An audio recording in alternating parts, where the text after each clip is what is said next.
President Obama is defending the government's secret surveillance of your phone calls and emails. He and I had a wide-ranging discussion for my PBS program. It was his first interview since the surveillance effort was revealed. The president insists the National Security Agency's work is necessary and not invasive.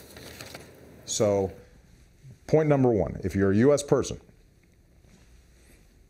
then NSA is not listening to your phone calls, and it's not targeting your emails unless it's getting an individualized court order. That's the existing rule.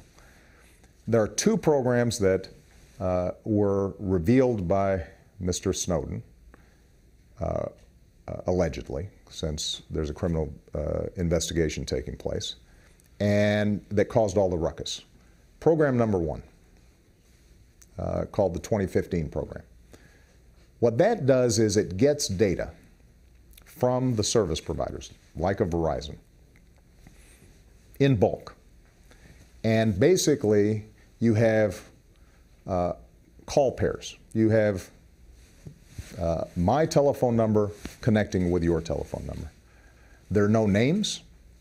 There's no content in that database. All it is the number pairs, when those calls took place, how long they took place.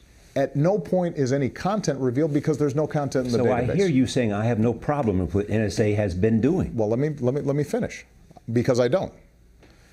So what happens then is that the FBI, if in fact it now wants to get content, if in fact it wants to start tapping that phone, it's got to go to the FISA court with probable cause and ask for a warrant. But has FISA courts turned down any request? Because, first of all, Charlie, the number of requests are surprisingly small, number one. Number two, folks don't go with a query unless they've got a pretty good suspicion. Should this be transparent in some way?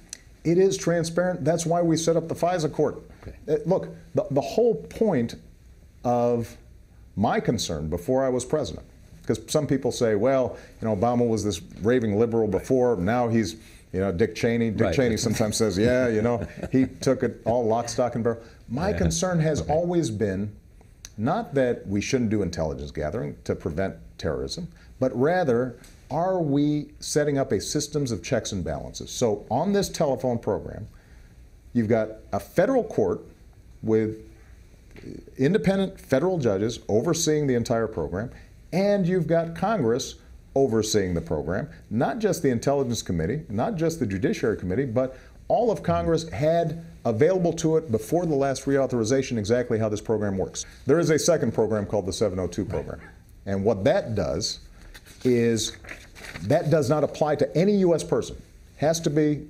a foreign entity.